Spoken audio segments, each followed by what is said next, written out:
It's the 72nd annual NAFB convention in Kansas City. I'm Brian Winnikins, and thank you to our convention sponsors, including BASF, also Growth Energy, also Annabis Silo, and the Animal Wellness Center of Buffalo Valley. I'm with Bryce Anderson. He is the senior meteorologist with DTN, and we're going to talk a little bit about weather and the markets. And, well, we always know when the weather changes, it seems to change the markets. And, Bryce, thanks for joining us this morning. Well, with this year's weather, it's been, and now the El Nino being predicted, it has had an effect on the markets, hasn't it? Well, it really has, Brian. You know, the thing that we've seen this year overall in U.S. crop production is that El Nino, being around since spring, had a generally favorable total effect on our crop production.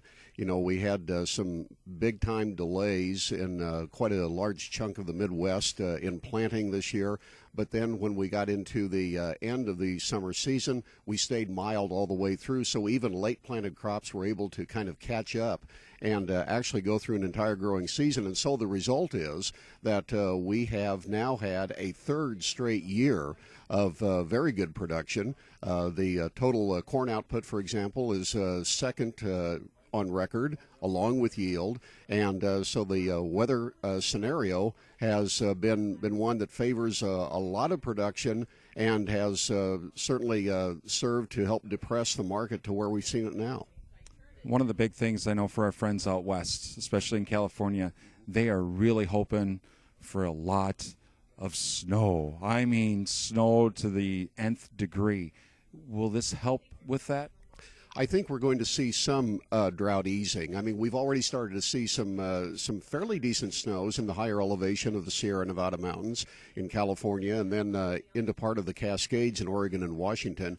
I don't think that we're going to completely end that drought, though, because the California deficit is such that they need 3 times the average precipitation just in order to get back to even. But I think we are going to see some easing of the drought. One thing that I am concerned about is that it does look like it's going to stay on the warm side in California throughout much of the winter, and so I don't think that their snowpack at the end of the season is going to be quite as heavy as they'd like.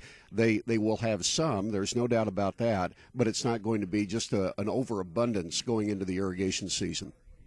What about the upcoming spring? How will the El Nino affect spring planting? I think that we're going to see a pattern develop or a scenario develop where in the Midwest we have a pretty good planting season because in all likelihood the Midwest is going to be dry this winter, and so we're going to come out of the winter with fairly mild conditions, soils that are going to warm up fairly quickly for planting and for field work getting crops in.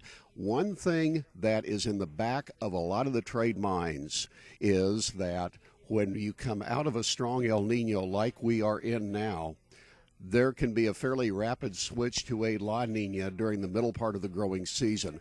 That is what is, I think, going to keep a little bit of a firm undertone under prices as we go through the rest of this winter season, just because of the possibility of some stressful conditions next year and yields not being as bountiful as we've seen in the last couple. Talking with Bryce Anderson, senior meteorologist with DTN. Now, you mentioned La Nina. Now, for those that are like El Nino, La Nina, what are we all?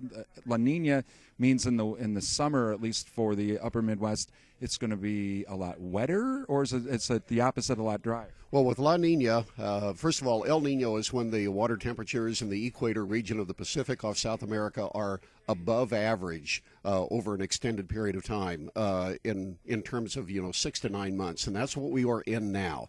La Nina is the opposite, where those water temperatures are below average, again for an extended period of time, at least on the order of 9 months or so. When La Nina is in effect, the Midwest tends to be in between jet stream tracks, and during the summer season, that basically promotes an above normal temperature, below normal precipitation scenario. In other words, warm to hot and dry.